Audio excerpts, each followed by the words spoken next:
అందరికీ నమస్కారం. Welcome back to my channel. అయితే న్యూస్‌లో నేనొక వార్త వినటం జరిగింది. ఏంటంటే, పవన్ కళ్యాణ్ గారు భీమవరానికి సంబంధించిన ఒక డీసీపీ ఆయన పేరు జయసూర్య.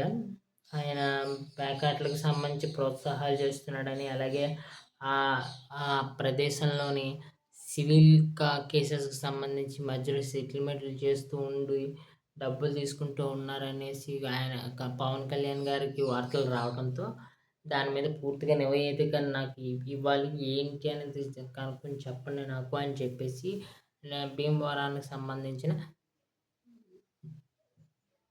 ఎస్పీ గారిని కోరటం జరిగింది. వెంటనేని హ్మ్. వైసీపీ అనుకూల మీడియా లేదా వైసీపీ వాళ్ళకి డిప్యూటీ సీఎం అనేది ఒక రాజ్యాంగబద్ధ పోస్టే గాదు. ఆయన అంత దారుణంగా ఎలా అడుగుతాడు? ఎలా శాసించినట్టు అడుగుతాడు? హోమ్ మినిస్టర్ గారిని కించపరిచినట్టు కాదా? హోమ్ మినిస్టర్ అనిత గారిని కించపరిచినట్టు కాదా? అనేసి మాట్లాడుతున్నారు. దానికి తగ్గట్టు హోమ్ మినిస్టర్ అనిత గారికి కూడా ఒక ప్రెస్ మీట్‌లో క్లారిటీ ఇవ్వటం అయింది. ఏంటి?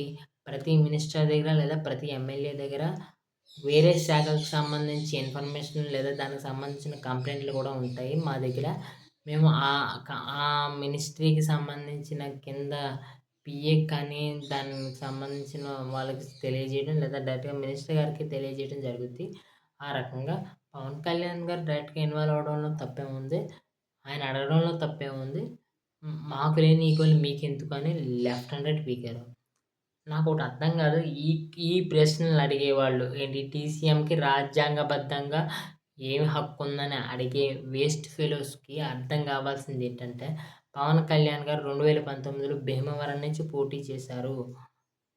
Point number 1. Point number 2 Bhimavaram is in ఇప్పుడు ప్రస్తుతానికి చూసుకుంటే భీమవరం ఎమ్మెల్యే ఎవరు? జనసేనయే. అవునా? దానికి సంబంధించి కళ్యాణ్ గారు అడిగితే తప్పేముంది? పైగా కూటమిలో 3 పార్టీలున్నాయి. 3 పార్టీల్లో పవన్ కళ్యాణ్ గారు జనసేన పార్టీ అధ్యక్షుడు. అంటే ఒక పార్టీ, ఒక సెపరేట్ పార్టీ యొక్క అధ్యక్షుడు. ఆ కోణంలో అక్కడ ఏం జరుగుతుంది? ఎలా ఏంటి అని అడగడంలో తప్పేంటి? ఆ! ఆ! కొంచెం అర్థం చేసుకొని మాట్లాడాలి.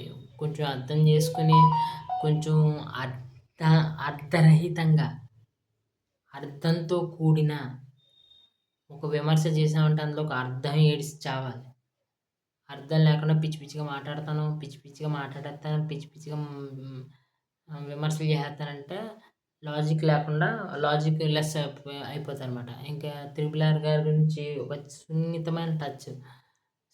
సార్ మీరు అర్థం చేసుకోవాల్సింది ఏంటంటే, గత ప్రభుత్వంలో ఆహ్, స్పీకర్‌గా పనిచేసిన వ్యక్తి చాలా దారుణంగా ఉండటం చేత ఎన్ని విమర్శలు ఎదుర్కొన్నాడో మీకు తెలుసు. మీ ఆ డీసీపీ మీద మీకు సొంత అభిప్రాయాలు ఉండొచ్చు.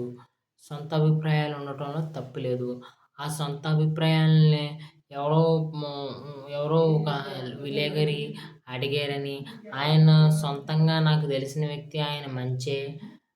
పవన్ కళ్యాణ్ గారు ఆదేశించారు ఎందుకో తెలీదు. ఈ రకమైన మాటలు మనం మాట్లాడకూడదు సార్. మీరు ఒకవేళ విలేకరి అడిగితే ఏమనాలి? అవును. నాకు నా దృష్టికొచ్చింది. కళ్యాణ్ గారు ఆదేశించారంట. అంటే ఏటో చూద్దాం. ఆయన అనుమానాలేంటో చూద్దాం అనాలి గానీ, మీరు సర్టిఫికేషన్ ఇచ్చేసిన తర్వాత అయ్యయ్యో! అంటే కుదరదు సార్. కొంత అర్థం చేసుకొని మీరు గూడానే నాలిక కట్ చేసేసుకునే విధంగా కాకుండా ప్రొయాక్టివ్‌గా మనం మాట్లాడుకుంటే బావుంటది. అలాగే నేను 'త్రిబుల్ ఆర్' గారికి సంబంధించి ఆహ్, ప్రెస్ మీట్‌లో పక్కన జనసేనకి సంబంధించిన కొనతాల రామకృష్ణ గారిని కూడా చూశాను నేను. మరి పవన్ కళ్యాణ్ గారి స్టేట్మెంట్‌ని కట్ డౌన్ చేసేలాగా లేకపోతే ఆయన ఇస్తున్నటువంటి ఒక ఇన్ఫర్మేషన్ కట్ డౌన్ అయిపోయేలాగా అదేదో తప్పుడు సమాచారం వచ్చేలాగా అర్థం వచ్చేలాగా అక్కడ 'త్రిబుల్ ఆర్' గారు డిప్యూటీ స్పీకర్ గారు మాట్లాడుతుంటే మరి ఆయన ఏం చేశారు? ఆయన వెంటనే ప్రొయాక్టివ్‌గా ఒక మైక్ పట్టుకొని దానికి సంబంధించిన ఎందుకు సరిదిద్దుకు సరిదిద్దుకునేలాగా మాట్లాడలేదనేది, వివరణ ఇవ్వలేదనేది నాకు అర్థం కానిది ఇప్పటికి $1,000,000 క్వెషన్. అంటే ఈ ఇక్కడ మనం క్లియర్‌గా అర్థం చేసుకోవాల్సింది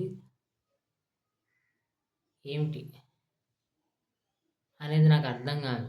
ఇంకా వైసీపీకి సంబంధించిన వాసనలు త్రిపుల్ ఆర్ గారికి పోలేదా? అందుకే ఇలా మాట్లాడుతున్నారని అనుకోవాలా? మరి అది ఫ్యూచరే చెప్పుద్ది. నా వీడియో కనుక నచ్చితే లైక్ చేసి, షేర్ చేసి, సబ్స్క్రైబ్ చేసుకోండి. Thank you.